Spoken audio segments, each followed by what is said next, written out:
আসসালামু আলাইকুম বন্ধুরা, কেমন আছেন সবাই? আশা করি সবাই ভালো আছেন, সুস্থ আছেন। আলহামদুলিল্লাহ আমরাও খুব ভালো আছি, সুস্থ আছি। সোনালী রান্নাঘর উইথ ভিলেজ ফুড চ্যানেলে আপনাদের প্রত্যেকে স্বাগত জানাই। আজকে আমি তৈরি করে দেখাবো পায়েস রেসিপি। আর এই পায়েসটা কিন্তু খুব তাড়াতাড়ি তৈরি করে দেখাবো। খুব অল্প সময়ের মধ্যে কিভাবে একদম পারফেক্ট টেস্টি পায়েস বানাবেন সেই রেসিপিটাই আজকে আমি আপনাদের সঙ্গে শেয়ার করব। পায়েসটা তৈরি করব আমি কুকারে। তার জন্য কুকারে এখানে আমি চালটা নিয়ে নিয়েছি। এখানে অল্প পরিমাণে পায়েস করব, তার জন্য অল্প নিয়ে নিয়েছি। আপনারা বেশি করলে বেশি পরিমাণে নিয়ে নেবেন। তো চালটা আগে থেকে আমি ধুয়ে পরিষ্কার করে নিয়েছিলাম। তারপরে চালটা দিয়ে দিলাম। তারপরে ডবল পরিমাণে আমি জল দিয়ে দিলাম। তারপরে দুটো প্রেসারে সিটি দিয়ে দিব। দুটো সিটি দিলেই কিন্তু যথেষ্ট। তো দুটো সিটি আমি দিয়ে দিয়েছি। চালটার জলটা পুরোপুরি শুকিয়ে গেছে। এখন কিন্তু আমি এর মধ্যে আবারও জল দিব, দিয়ে আবারও একটা সিটি মারিয়ে নেব। তো পুরো আমি 3টা সিটি মারিয়ে নিয়েছিলাম। 3টা সিটিতে আমার সুন্দরভাবে হয়ে গেছিলো। তো এখন আমি পায়েসটাকে তৈরি করব, তার জন্য ক্যারামেল তৈরি করব। পায়েসে যে সুন্দর কালারটা এসেছিলো এই ক্যারামেলের জন্য এসেছিলো। একটা দইয়ের ভাব আসবে ক্যারামেলের তৈরি করে নিলে। তো এখানে আমি 1 বাটি চিনি দিয়ে দিয়েছি ক্যারামেলটা তৈরি করার জন্য। ক্যারামেলটা কিন্তু হালকা আছে সময় নিয়ে করে নিতে হবে। একটু যখন সাইডে চিনিটা গলে আসবে সেই সময় নাড়াচাড়া করে দিতে হবে, নাহলে কিন্তু সাইডে পুড়ে যাবে, তখন কিন্তু একটা তিতা ভাব লাগবে, খেতে ভালো লাগবে না। তো ক্যারামেলটা আমি সুন্দরভাবে তৈরি করে নিয়েছি। এখন আমি দুধটা ঢেলে দেবো এই ক্যারামেলের মধ্যে। তো দুধটা দিয়ে দিয়েছি, তারপরে একটু নাড়াচাড়া করে দিয়েছি। তো দেখুন কালারটা কত সুন্দর এসেছে। এখনও পর্যন্ত কিন্তু ক্যারামেলটা পুরোপুরি গলেনি, ক্যারামেলটা জমাট বেঁধে আছে। আর এখন কিন্তু সুন্দরভাবে কালার হয়ে গেছে। তো দুধটা আমার সুন্দরভাবে ফুটে গেছে, দেখতেই পাচ্ছেন। আর এখন আমি এর মধ্যে কিন্তু যে সিদ্ধ চালটা আমি দিয়ে দিব। তো দেখতেই পাচ্ছেন আমি চালটা কিন্তু দিয়ে দিলাম। এই তো চালটা দিয়ে এখন আমি নাড়াচাড়া করে রান্না করে নেব।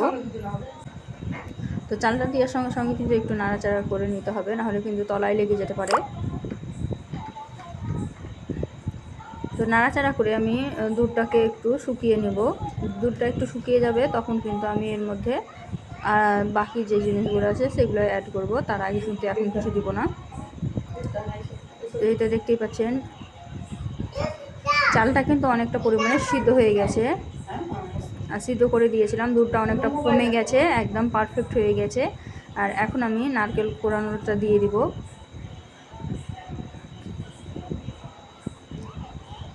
তো নারকেলটা আমি একটু বড় করে কুড়িয়ে নিয়েছিলাম। আপনারা চাইলে ছোট ছোট করে কুড়িয়ে দিতে পারেন, আমি বড় করে একটু কুড়িয়ে নিয়েছিলাম। তো পায়েসটা আমার পারফেক্টভাবে রেডি হয়ে গেছে।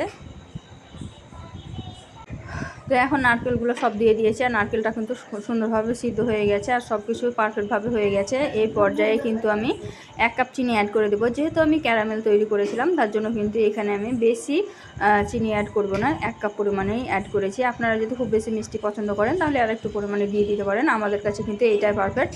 তো এখন আমি নাড়াচাড়া করে চিনিটা ভালোভাবে মিক্সড করে নেব। যতক্ষণ পর্যন্ত চিনিটা ভালোভাবে ফুটে গলে চলে না যাচ্ছে, ততক্ষণ পর্যন্ত আমি নাড়াচাড়া করে রান্না করে নেব। তো এই তো দেখতেই পাচ্ছেন চিনিটা কিন্তু সুন্দরভাবে ফুটে গেছে, গলে গেছে চিনিটা, আর পায়েসটাও সুন্দরভাবে ফুটে গেছে। আমি কিন্তু এখন গ্যাসের আঁচটা বন্ধ করে দেবো। ঘনত্বটা দেখতেই বুঝতে পারছেন, এটা কিন্তু ঠান্ডা হয়ে আরও গাঢ় হয়ে যাবে, তার জন্য এখন আমি নামিয়ে নেব। তারপরে আমি খানিক থেমে দেখাচ্ছি আপনাদেরকে।